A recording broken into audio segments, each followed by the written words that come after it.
Quem são as mulheres que estão na linha de frente do tratamento ao coronavírus?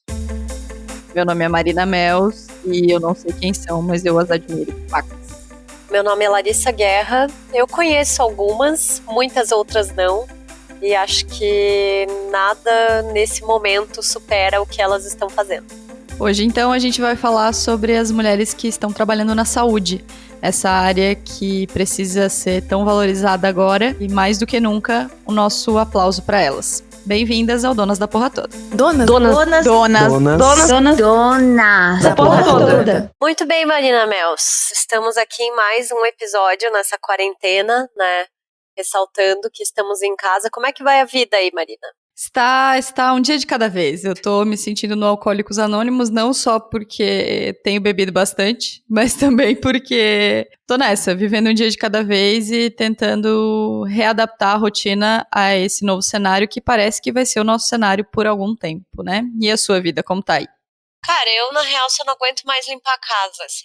Não aguento. Eu já estou ficando maluca com as tarefas domésticas. Não vejo a hora do Robson voltar a trabalhar na empresa, de eu voltar a ter o meu horário pleno de trabalho e de a diarista voltar e de, sabe, poder sair, ir pro bar, essas coisas, mas enfim, né? Ainda assim estamos bem confortáveis em casa e tá tudo certo. Mas aí, né, que a gente tava conversando sobre o que faríamos essa semana, milhares de discussões e pautas, e é óbvio que não tem como a gente sair desse assunto de coronavírus, porque esse é o assunto.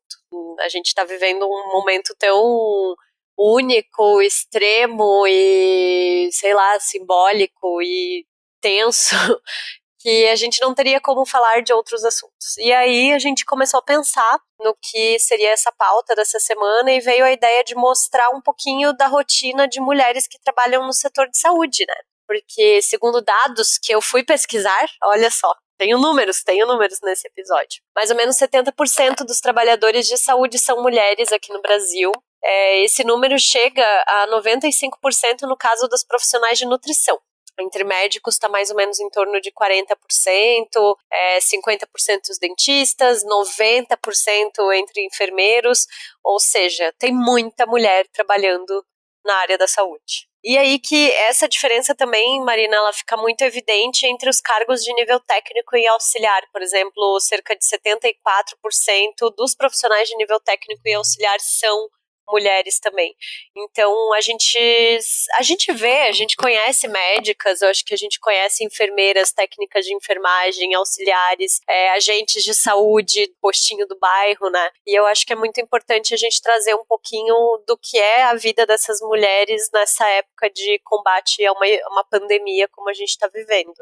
Acho que os desafios dessas mulheres, as que eu conheço, menções honrosas para Nicole e para Grace, que são amigas muito próximas e trabalham nesse lugar, né, de cuidado com as pessoas. Acho que elas têm em comum uma preocupação constante, assim. Acho que a saúde emocional de quem trabalha com saúde é uma coisa muito interessante, assim. A gente comentava que nós não teríamos a calma que elas têm para falar de um assunto tão tenso, né? Acho que o nosso tom de voz no último episódio já fala do quanto pra gente tá sendo difícil lidar com esse momento. Para elas, imagino que isso seja potencializado, mas ao mesmo tempo elas têm um casco, né? Elas têm uma vivência, um lastro de estar trabalhando com saúde e de talvez lidar de uma forma um pouco mais tranquila com esses atendimentos, né, que pra gente parecem surreais, assim. Não sei se é só comigo, mas eu tenho a impressão de que os hospitais, os bastidores da área da saúde agora devem estar em um caos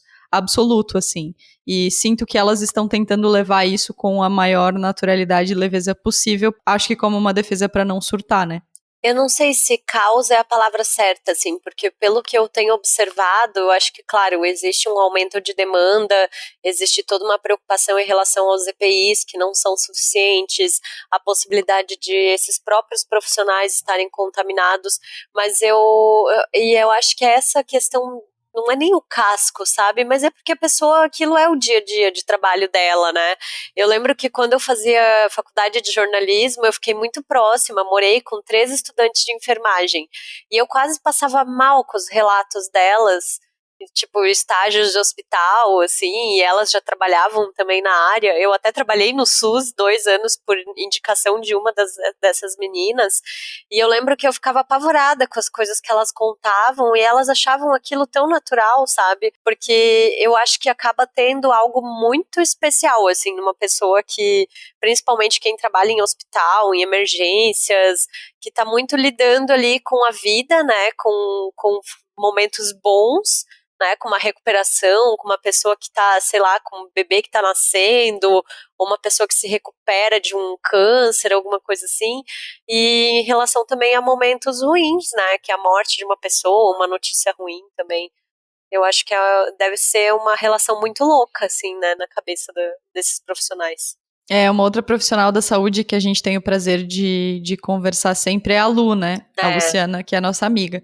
E a Lu trabalhou muito tempo no Rio de Janeiro em comunidades, em locais que recebiam pessoas em situações realmente muito complexas, de tiro a facada, assim. E ela falando daquilo, me contando daquilo, a sensação que eu sempre tenho é, meu Deus, como você não saiu correndo? E a sensação que ela tem, eu acho, é muito de eu vou conseguir salvar essa pessoa, sabe? De vamos fazer o possível e vamos trabalhar com o que a gente tem. Então, eu acho que os profissionais de saúde, antes de mais nada, merecem aplauso antes do corona, pós-corona e durante o corona, porque são mulheres que realmente têm uma capacidade de abstração, uma capacidade de focar em tentar trazer o melhor para aquela vida, que é muito admirável. Mas essas pessoas também são as mais atingidas quando uma pandemia como essa se instala, né? A gente levantou alguns números aqui e até hoje, 31/3, que é quando a gente está gravando, até 28 de março, na real, 1.028 profissionais de saúde foram afastados só em São Paulo por suspeita de coronavírus. E 2% dos colaboradores do Einstein, que é um dos centros de saúde mais importantes e mais badalados do país.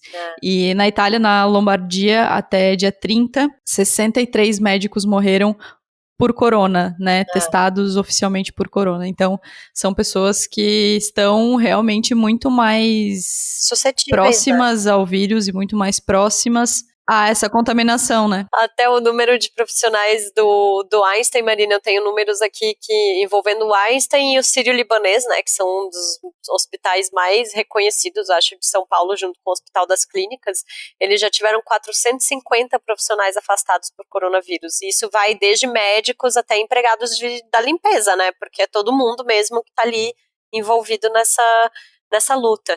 E eu queria até falar assim, segunda de manhã, eu sou uma pessoa que tá assistindo pouco TV, né, e eu durmo cedo, assim, tentando dormir cedo. Segunda, eu assisti uma matéria do Fantástico, que foi sensacional, mostrando o trabalho de 2 emergências, acho que uma no Rio de Janeiro, com UTI, e uma em São Paulo. E, cara, tem uma cena que me marcou muito, assim, que tá chegando uma senhora numa maca, né, de ambulância. E aí chega uma enfermeira, uma auxiliar, não sei quem é essa profissional, e ela chega e tipo, a senhorinha tá com a máscara e tal, porque ela tá com coronavírus, e ela chega e diz assim, tá tudo bem, a gente vai cuidar de você agora. Cara, aquilo ali já me desmontou, assim, né? Então, realmente tem que ter um equilíbrio muito grande, uma sensibilidade maior ainda nesses momentos, né?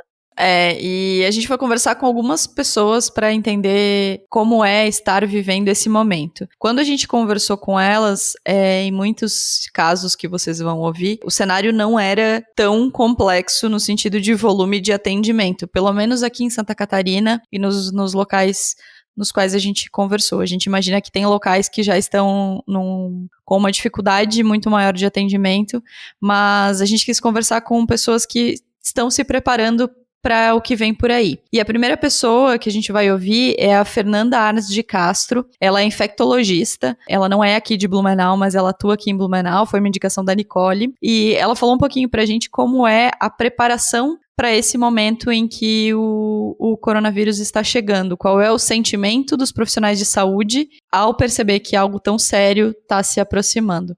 Então fala aí, Fernanda. Cheguei na medicina, talvez não pelos caminhos mais tradicionais, do tipo, eu sempre quis fazer medicina, desde pequena, mas basicamente eu nunca quis fazer medicina, até que eu tivesse sentado na frente do computador tendo que fazer a inscrição para o vestibular. Os meus pais são médicos, então eu acreditava na época da minha infância e adolescência que eu sempre quis ter filhos e que eu não queria que os meus filhos tivessem a vida que eu tive, como se eu tivesse sofrido muito, sabe? Na verdade, o que eu sempre gostei e o que eu gosto é da medicina, que é o de cuidar de gente, o lidar com gente e trazer alegrias, diminuir sofrimento, enfim, acabei fazendo a medicina. Durante a medicina sempre tive intenção de fazer alguma coisa cirúrgica. A hora que eu estava chegando mais para o final da faculdade, comecei a pensar em que eu gostaria de ter uma vida e de dar a vida para os meus filhos como eu tive. Então, lá no finalzinho da faculdade, eu acabei mudando de ideia e fui escolher as áreas clínicas. Entre as áreas clínicas, acabei chegando na infectologia e aí acabei fazendo, é uma coisa que eu sou completamente apaixonada. Coronavírus, sem sombra de dúvidas, é uma das coisas que mais está impactando na minha rotina atualmente.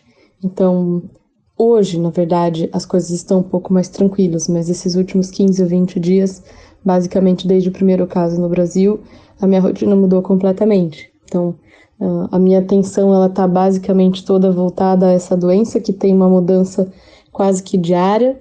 A gente tem uma responsabilidade aí em tentar deixar com que os colaboradores dos nossos hospitais eles fiquem menos doentes, proteger os colaboradores, proteger a minha família, proteger os familiares das pessoas que trabalham dentro dos hospitais. Então, o estresse subiu, a pressão para a decisão de quais EPIs vamos usar, a partir de quando, a partir de que horas, esses planos de contingência, eles exigem demais. E eles, agora que a gente já está com o plano todo elaborado, só esperando como é que vai ser a evolução disso, agora as coisas estão tranquilas. Mas foram 15 dias que eu basicamente não conseguia nem almoçar, porque a pressão da decisão de a partir de tal momento a gente vai sair de uma fase de alerta para uma fase de ação, para uma fase de mudança de totalmente dos EPIs, de mudança de rotina do hospital, como acompanhantes, visitantes, as cirurgias. Então essa pressão ela foi muito intensa, ela ainda é, mas hoje agora as pessoas já estão com um pouco mais de um olhar diferente para a doença, né, com os números crescendo assustadoramente, né, com uma velocidade bem grande, as pessoas conseguem compreender. Mas agora a pressão que era quando que nós vamos fechar, agora a pressão começa quando que a gente vai abrir. Porque tem isso, se a gente não trabalha, a gente não recebe, se a gente não recebe, a gente não consegue dar conta das demandas. Então a pressão é o que tem sido pior nesses últimos dias. Todo mundo fica ansioso, todo mundo tem medo, inclusive os profissionais de saúde. A gente sabe que essa onda vai chegar, que o número de atendimentos vai aumentar e que, infelizmente, o número de pessoas que não vão sobreviver, ele também vai aumentar. E não é uma coisa que é definida, eu não sei, a partir de 4 de abril as coisas vão mudar, não sei. Então, esse papel de controlar a ansiedade, controlar o medo e continuar seguindo todos os protocolos que a gente precisa da prevenção da doença para os profissionais de saúde e orientar a população como eles vão se prevenir, esse eu acho que talvez seria o nosso principal papel nesse momento, que é controlar o medo, controlar a ansiedade, para fazer a nossa melhor para o que a população merece. Eu achei muito legal como a Fernanda foi contando sobre essa questão de organização e de logística, né? Que muita gente não se dá conta que acontece nos meios de saúde. Gente, para poder atender, né, uma estrutura, e eu acho que por isso as pessoas estão noiando tanto com essa ideia de que todo mundo tem que voltar para suas atividades normais, assim. Não, a questão é que a gente precisa ficar em casa para que os serviços de saúde consigam se estruturar, né? Eu acho que é essa a questão. E nenhum país, em nenhum momento, vai estar estruturado para um boom de casos de uma doença X. Tipo, poderia ser qualquer outra coisa, poderia ser catapora que fosse.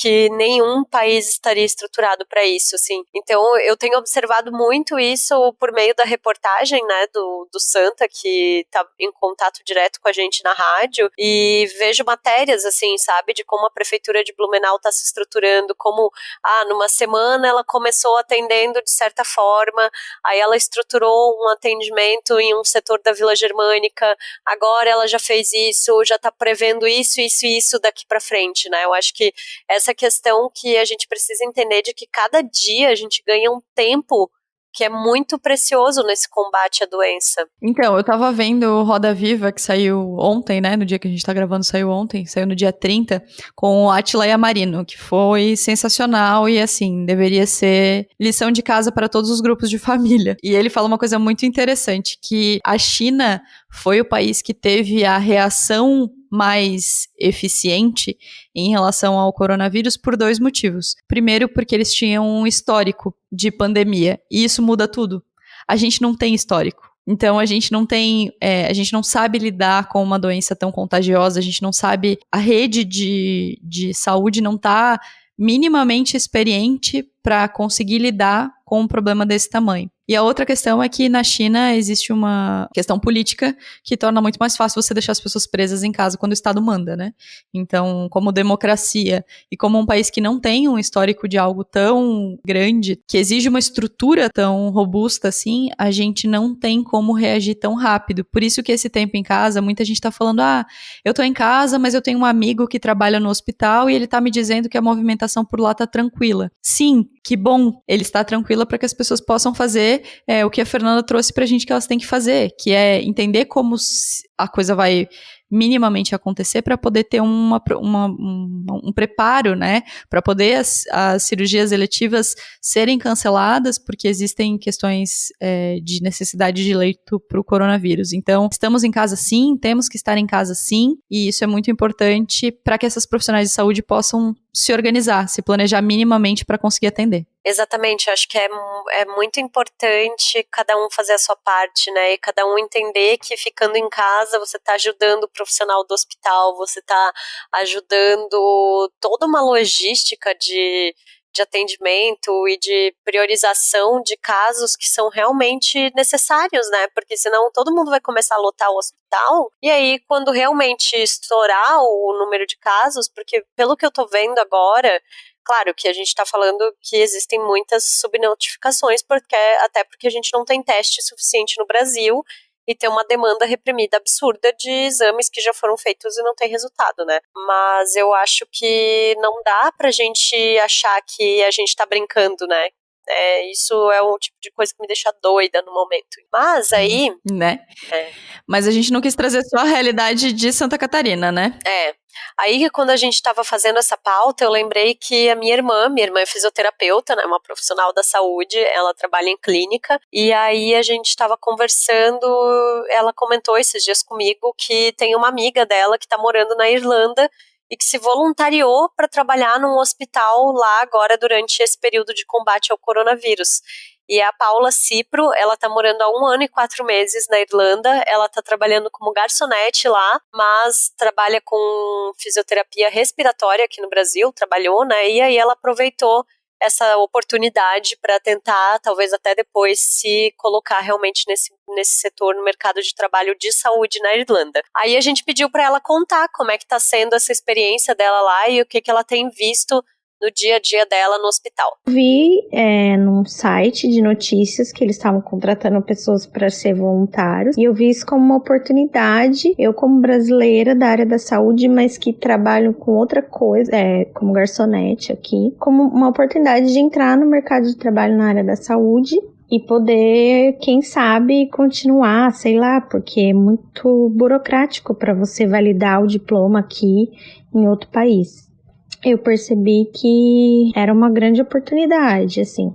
Eu não faço parte da zona de risco, eu moro só com meu marido e ele também não. Aí eles fizeram um treinamento, a minha rotina eu tenho uma escala, eu fico na emergência, o hospital aqui não tá superlotado, as pessoas não estão indo desesperadas, o governo tá dando apoio, incentivando as pessoas a não irem pro hospital. O governo também fez num estádio de rugby, eles montaram um lugar para as pessoas que podem ir fazer o exame num drive-thru.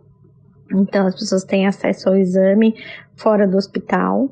Bom, e assim, como eu atendo na emergência, eu recebo o paciente e depois ele é caminhado para o setor, né? Que eu percebi em relação à saúde, realmente, assim, eles têm um déficit de conhecimento. Eles ficam um pouco impressionados como um fisioterapeuta tem um conhecimento grande, assim, coisas que os fisioterapeutas daqui não têm. Eu tenho um conhecimento maior em relação a isso. Os nossos profissionais brasileiros são excelentes. Só que eu não consigo colocar em prática todo o meu conhecimento, porque eu sou nova lá, eu não conheço ainda, né, as pessoas, e o inglês não é a minha língua mãe, né, tipo, então eu não domino 100%, principalmente linguagens técnicas. Então tá sendo super desafiador para mim, mas estou gostando muito. E aqui pra frente o que eu espero é tentar entrar na minha área como fisioterapeuta aqui na Irlanda. E é isso que eu espero pra frente. E que tudo isso passe, né? É um momento pra gente refletir o quão vale uma vida. Cara, eu achei muito legal a coragem, né, da Paula e como pensa, né, tipo, a pessoa que é profissional de saúde de realmente enxergar que, poxa, estão precisando de voluntários, eu tenho experiência nisso, pode ser uma oportunidade para mim.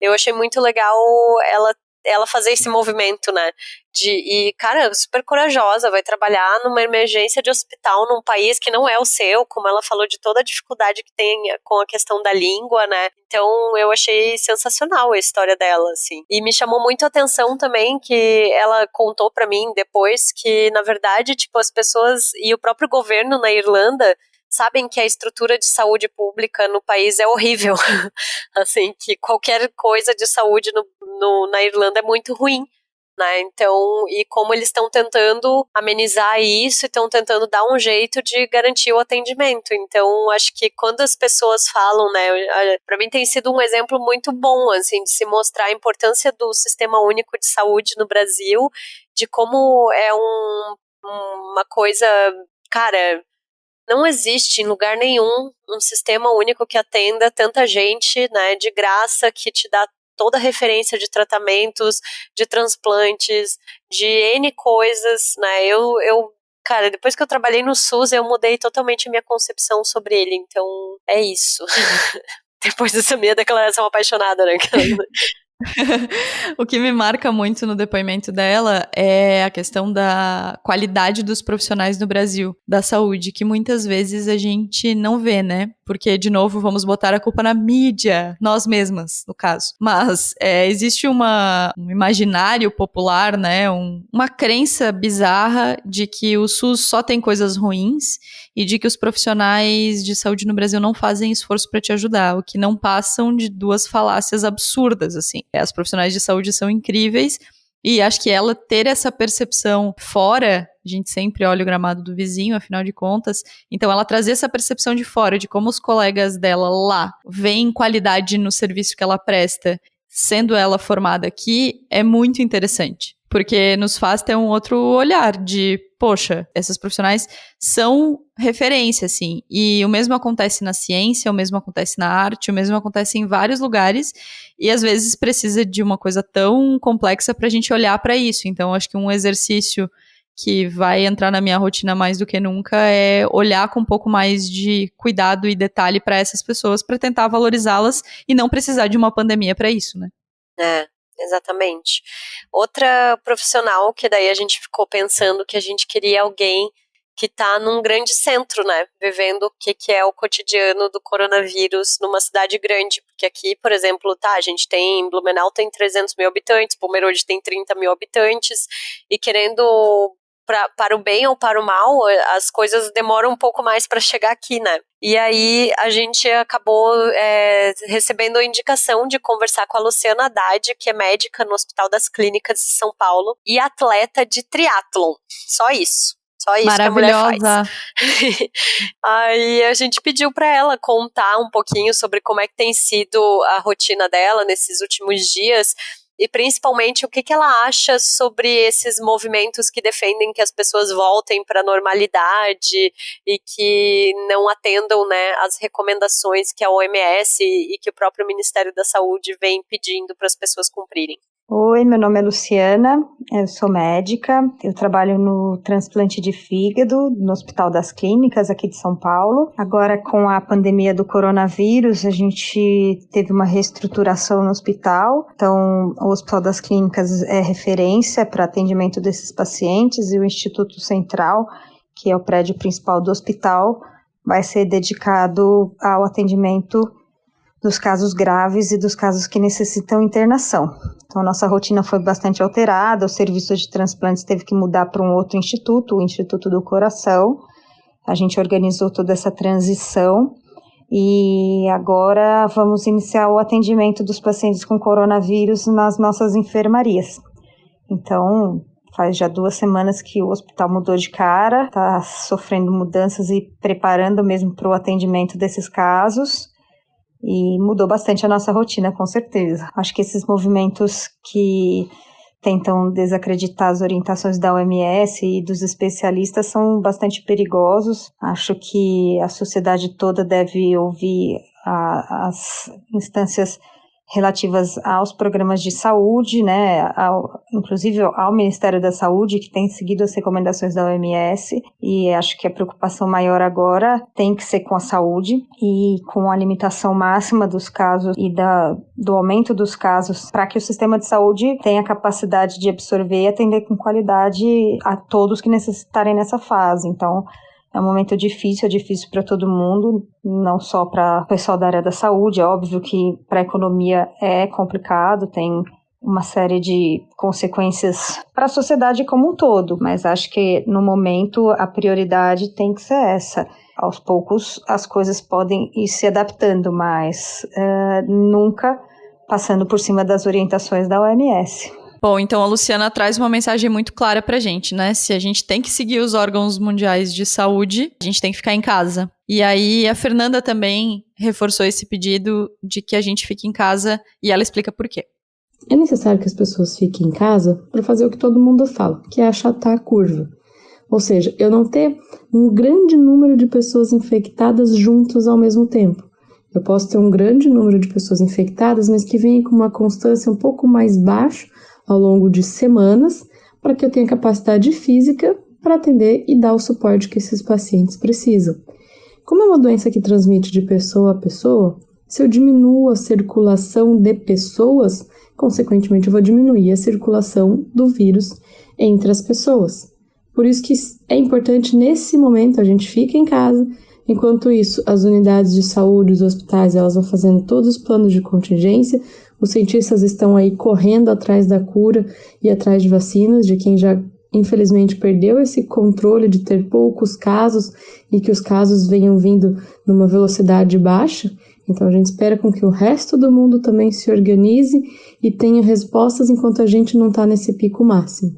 O nosso objetivo é menos pessoas doentes. Menos pessoas doentes no sistema de saúde que funciona muito bem. Então, é extremamente importante que as pessoas fiquem em casa. Mesmo após liberar que isso seja feito daqui 1 semana ou 2, o que a gente precisa ter ideia é que é para sair o mínimo possível. A gente precisa proteger as pessoas que são mais necessitadas, como os idosos, as pessoas que têm uma deficiência mais baixa. Então, essa é uma população que a gente tem que deixar guardadinho em casa, muito bem guardado, para que eles não fiquem doentes.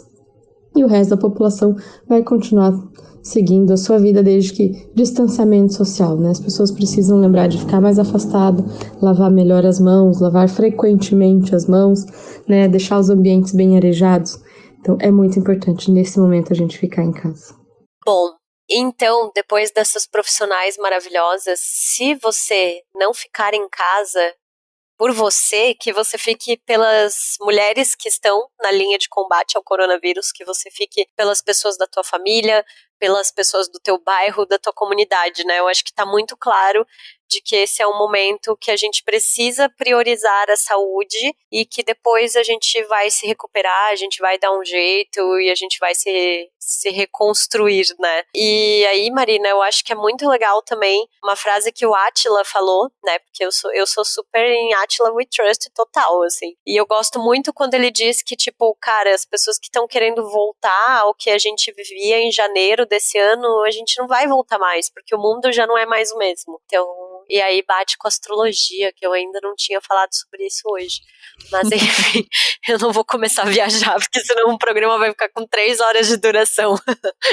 Acho que isso é muito importante, a gente lembrar que a gente tem que ficar em casa pela gente, pelos outros. E lembrando o que a gente falou no episódio anterior sobre quarentena, talvez a gente tenha entendido de uma vez por todas que estamos todos conectados. Entre nós, entre as pessoas, com a natureza, com tudo que está acontecendo.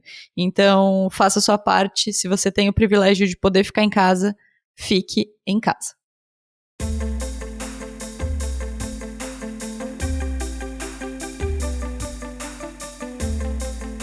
Nossa, deu um chuvão aqui agora. Ai, na hora do nosso mesa de bar, chove lá fora e eu aqui, dentro de casa, bem protegida, né? Sem cerveja, porque Marina, eu tô tentando beber só uma vez por semana, 1 ou 2 vezes por semana no máximo, assim. Então eu tô me cuidando durante a semana e me policiando em relação a isso. Mas eu quero saber se você tem dicas dentro das possibilidades aí do momento. Então, eu vou falar uma coisa que eu acho que é muito chata de ouvir, mas vou falar porque é real. Aproveitei esses dias em que eu tive que ficar trancada em casa pra retomar e tentar retomar o hábito da leitura. Isso parece poliana, isso parece chato, isso geralmente mete uma puta pressão na cabeça de quem não tá conseguindo. E eu também não tava. Aí, comecei de bobeira a me forçar a ficar um pouco sentadinha com o Kindle sem o celular. E eu percebi que o que estava me fazendo ter dificuldade de ler não era a qualidade das obras que eu estava lendo, mas era a minha proximidade com o celular. Então, tô tentando largar um pouco e me dedicar de novo a isso. Por sorte, acabei caindo num livro, eu adoro biografia, é um dos meus gêneros favoritos. E acabei caindo num livro que realmente conseguiu me prender, que é a biografia da Michelle Obama. É uma leitura super leve, super fácil, e que mostra uma coisa que eu também adoro, que é bastidores. Então ela fala um pouquinho da vida dela, ela fala de coisas sobre ela, que muito provavelmente quem só acompanha a política externa de longe, como eu, não sabia, e fica encantado, assim, com os feitos, com enfim, o papel que ela teve nas mudanças que o Obama foi capaz de fazer. E uma coisa que ela fala, amiga, é que ela não existe nada mais relaxante do que chegar em casa e assistir O Vestido Ideal. Então eu lembrei de quem? De você, que tem esse hábito. Maravilhosa. Então ela fala inclusive de Irmãos à Obra, tá? Só pra te deixar mais a fim de ler. Então é uma leitura bem simples, bem fácil, não tem nada de poético, não tem nada de muito, assim, é bem mainstream mesmo, mas foi um livro que conseguiu me fazer retomar o hábito da leitura de uma maneira simples e me cativando para essas histórias de bastidores. Então eu sugiro, quem tem Kindle aí, quem pode comprar online. E fora que Michelle Obama é um ícone fashion, que ela é tudo. Você já viu umas botas que ela usou douradas, holográficas, uns tempos atrás num evento? Eu morro por aquelas botas, sério. Então, ela fala sobre isso, ela fala como ela... ela... é muito linda. Eu tô, tipo, olhando fotos dela nesse momento, assim. Ela fala de como ela... Inclusive sobre isso, sobre moda, sobre como ela foi julgada e como ela demorou pra encontrar a sua voz perante a imagem que ela queria passar e que ela tinha pra passar, sabe? É muito, muito, muito legal mesmo, assim, vale muito a pena. E a sua mesa de bar, amiga? E a minha mesa de bar é fazer o que você quiser, desde que seja em casa, né? A gente tá oscilando, assim, entre várias coisas. Eu cozinho, a gente assiste filmes. Tipo, esse final de semana a gente viu Curtindo a Vida Doidado, porque a gente não queria pensar em absolutamente nada, sabe? Mas desde que você fique na sua casa, faça o que você quiser, inclusive não fazer nada também, que tá super permitido e a gente super entende, assim, se não tá rolando fazer. Então, essa é a minha única dica possível para o momento. Exato. E assista os vídeos do Átila. Outra dica que eu acho que é bem boa também, sabe qual é? Não sentir pressão, né? Porque tem tanta gente falando de exercício, falando de leitura, falando de série, falando de livro, falando de... né? Que às vezes a gente fica com uns pesos na consciência de ficar sem fazer nada. Eu fiquei sem fazer nada para caceta nos últimos dias também. Eu acho que isso é bem importante. A gente não pode ceder a essas pressões, né? Manter o coração quentinho, pensar que é um dia de cada vez, que se você tem esse privilégio de ficar em casa, use e abuse desse privilégio, porque tem muita gente que não tem essa condição. Então acho que é muito importante e pensar que, cara, é o coletivo que tá em jogo agora. para de olhar pra porra do teu umbigo, né? E pensa que é um assunto coletivo que tá em jogo no momento. É isso aí. Então, na semana que vem mas a eu gente lembrei volta. de mais uma dica também. Me fale. Eu queria dizer para que se você tem tipo R$5, R$10, alguma coisa assim, vê se tem alguma ONG que tá precisando, se tem alguma entidade que tá recolhendo donativos, que tá, sabe, porque tem muita gente que tá precisando, né? E outra dica que eu quero dar é que para que neste momento você valorize o trabalho dos profissionais de imprensa que estão trabalhando muito a sério e fazendo um trabalho de extrema importância e qualidade, assim. Eu vi até o Drauzio Varela falando que, tipo, o trabalho da imprensa é mais do que nunca tão fundamental quanto o trabalho dos profissionais da saúde nesse momento. Então, se você puder assinar algum jornal, algum site, alguma coisa, eu acho que é muito bom também.